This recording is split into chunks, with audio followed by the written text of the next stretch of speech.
Takot na takot akong sumuway sa kanya o makagawa ng kasalanan sa kanya noon dahil ayaw ko nga mapunta sa impyerno, 'di ba? Sino ba may gusto impyerno, kakadiri nun, mga patay ang mga ano dun at ang baho siguro at hindi lang ang baho, hindi lang mauuntir, ano lagablab na apoy, asupre, 'di ba?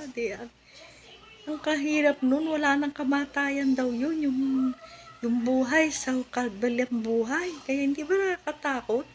Pero mo habang buhay, wala nga kamatayan na dun habang buhay. Habang buhay, tandaan nyo, habang nabubuhay ka, nan, kung saan ka mapunta, nandun ka. Kung sa impyerno mapunta ang kaluluwa ng tao, di ba? Ang hirap nun, naku. Hindi lang mabaho, kakadiri, hindi lang yun, uod, at saka apoy, sinusunog ka, napapasok ka, araw-araw, hindi nyo ba ma-imagine yun? Ako, na-imagine ko yun eh. Ayaw ko nga imagine, pinaalis ko sa isip ko, pero pagka inaano ko sa sarili ko, talagang gusto ko, huwag humiwalay sa Diyos, na ating Diyos na buhay. Gusto ko talaga, lagi sa piling niya, kaya nga, iniwan ko yung papa nila dahil sa kanya, kay Lord pinagpalit ko kay Jesus Christ Paano naman kasi hindi kami kasal, di ba? Dinaya niya ako.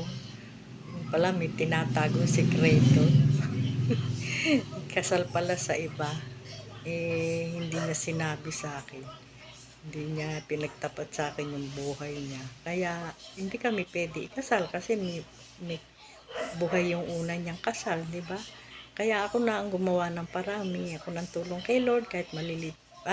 Mabuti nung si Lord mabait naman dahil no, kinukumbik na niya ako, conviction na ba sa akin na ito, sabi ko noon, handa na po akong humiwalay. I-guide mo lang po ako kung kailan po ako pwedeng humiwalay sa kanya. Basta nakahanda na po ako kung ganun.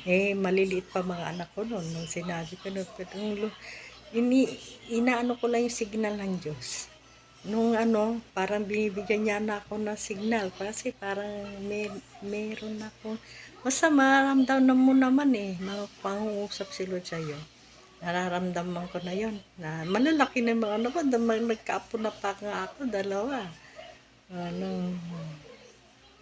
Bago magdalawa yung apo ko, talaga namang parang conviction talaga ni Lord na talagang iwanan ko na siya. Parang sabi niya, ito na yung hinihingi mo na iwanan mo na siya. Ako bahala sa kanya. Hindi ko yan